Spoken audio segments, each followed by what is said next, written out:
Assalamualaikum. Halo anak-anak pintar. Apa kabar kalian hari ini?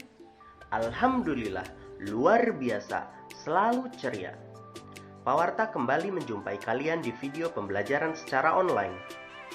Bagi kalian yang belum subscribe, jangan lupa klik dulu tombol subscribe-nya ya. Dan jangan lupa juga like, share, dan komen videonya ya. Terima kasih. Baiklah, untuk memulai materi kita kali ini, mari kita berdoa menurut agama dan kepercayaan masing-masing. Berdoa dipersilahkan.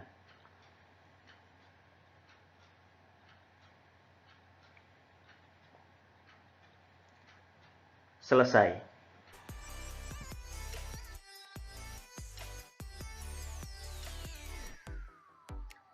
Anak-anak pintar, ada berbagai pekerjaan yang digeluti oleh masyarakat di Indonesia.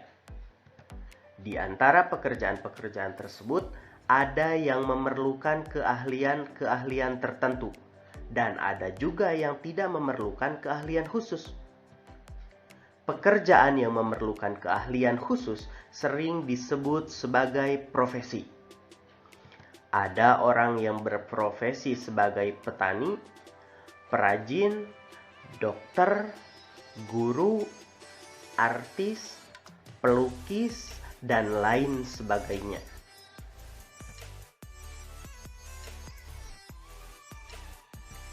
Pekerjaan merupakan bagian dari kegiatan ekonomi.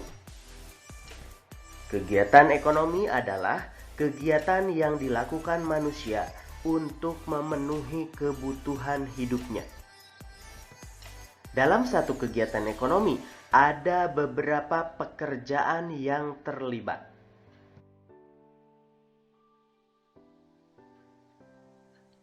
Kegiatan ekonomi dibagi menjadi 3 jenis.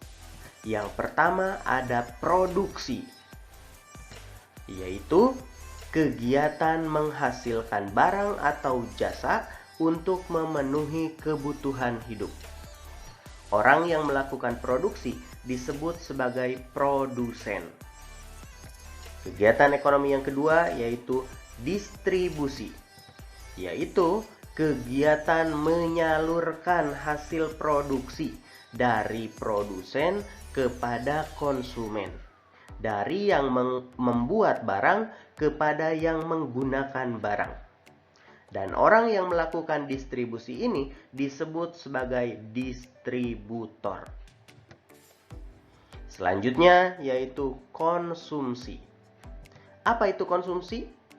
Konsumsi adalah memakai atau menggunakan barang atau jasa hasil produksi.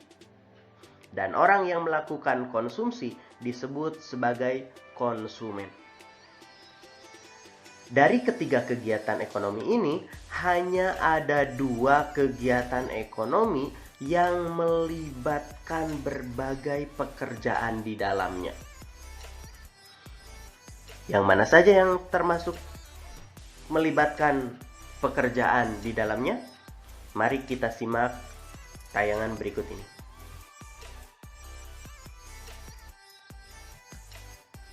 Pertama, kegiatan produksi. Berikut ini adalah beberapa contoh kegiatan produksi beserta berbagai pekerjaan yang terlibat di dalamnya. 1. Kegiatan produksi makanan atau membuat makanan. Pekerjaan yang terlibat dalam membuat makanan itu tentu saja ada juru masak atau koki. 2. Kegiatan membuat pakaian. Pekerjaan yang terlibat di dalam membuat pakaian yaitu penjahit dan juga desainer. 3. Kegiatan membuat bangunan. Pekerjaan yang terlibat dalam membuat bangunan ada banyak. Ada tukang kuli, ada tukang kayu, ada arsitek, dan lain sebagainya. Ketiga contoh kegiatan produksi ini semuanya menghasilkan barang. Selanjutnya, kita lihat kegiatan produksi yang menghasilkan jasa.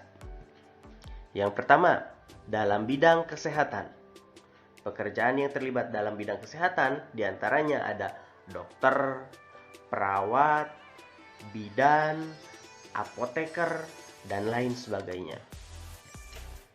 Kedua, kegiatan dalam bidang kecantikan.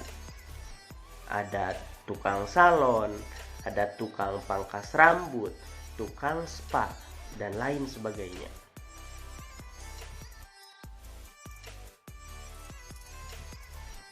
Yang kedua, yaitu distribusi. Tadi disebutkan bahwa orang yang melakukan distribusi itu disebut sebagai distributor. Pekerjaan apa saja yang ada dalam kegiatan distribusi ini? Yang pertama, ada kurir, ada juga sales, dan pasti ada pedagang.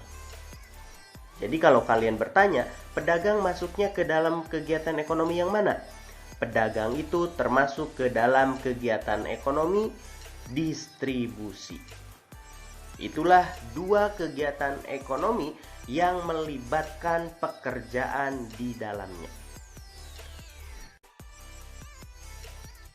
Sekarang, mari kita amati beberapa pekerjaan yang biasa kita temui di sekolah. Yang pertama, guru. Kegiatan yang biasa dilakukannya adalah mengajar siswa. Dua, kepala sekolah. Kegiatan yang menjadi tanggung jawabnya adalah mengatur jalannya kegiatan belajar mengajar di sekolah yang dipimpinnya. Ketiga, tenaga administrasi atau TU. Kegiatan yang dilakukannya mengurus administrasi di sekolah tersebut. Keempat, petugas perpustakaan. Kegiatan yang dilakukannya melayani peminjaman buku. Dan yang kelima, penjaga sekolah atau petugas kebersihan. Kegiatan yang dilakukannya tentu saja mengurus kebersihan sekolah.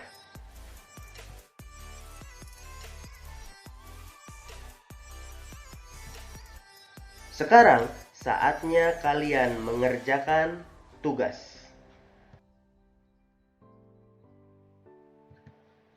Isilah tabel berikut ini dengan informasi yang tepat. Silahkan kalian tuliskan pekerjaan-pekerjaan yang terlibat dalam kegiatan ekonomi yang terjadi di tempat-tempat berikut ini. Yang pertama, di restoran. Ada pekerjaan apa saja di restoran? Kemudian di pasar. Pekerjaan apa saja yang terlibat di pasar? Yang ketiga, pekerjaan apa saja yang ada di bank? Kemudian yang keempat, jasa catering. Pekerjaan apa saja yang terlibat? Dan yang terakhir, pekerjaan apa saja yang ada di pabrik sepatu. Selamat mengerjakan. Anak-anak pintar, salah satu pekerjaan yang ada di lingkungan kita adalah pelukis.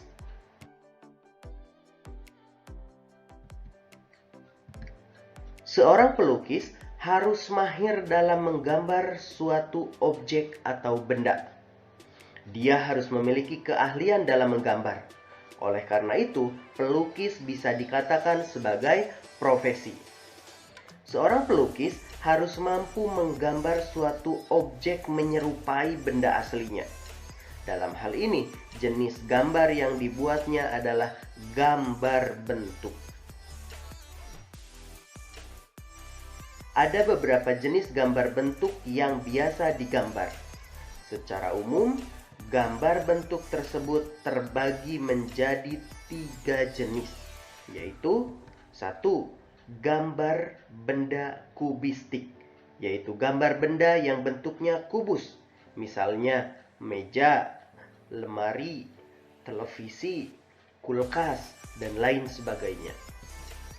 Kedua, gambar silindris.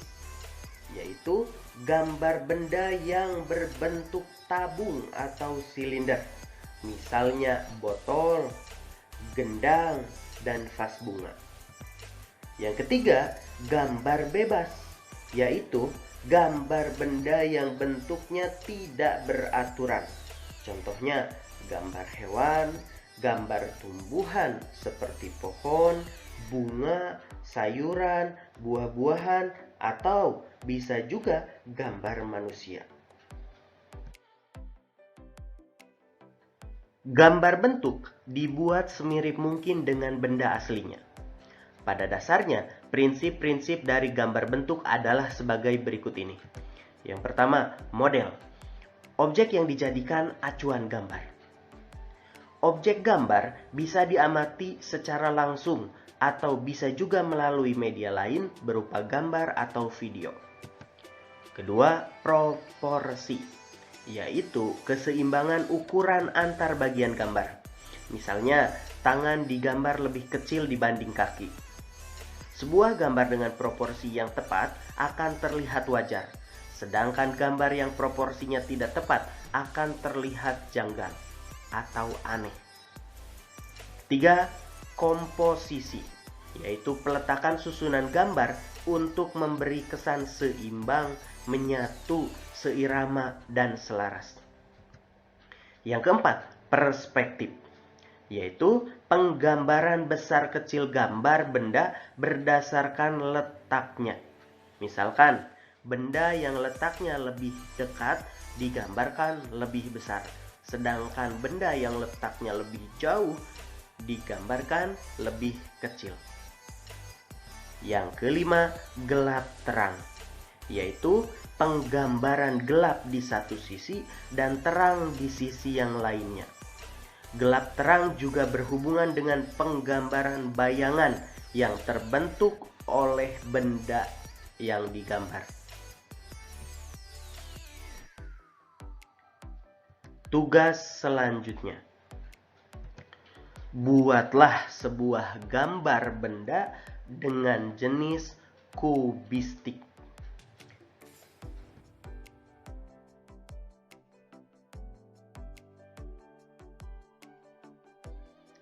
Anak-anak pintar, demikianlah materi pelajaran yang bisa Pak Warta sampaikan pada kesempatan kali ini. Pesan dari Pak Warta, apapun pekerjaan yang kita jalani, lakukanlah dengan ikhlas dan penuh tanggung jawab. Akhir kata dari Pak Warta, wassalamualaikum warahmatullahi wabarakatuh. Sampai jumpa di video pembelajaran selanjutnya.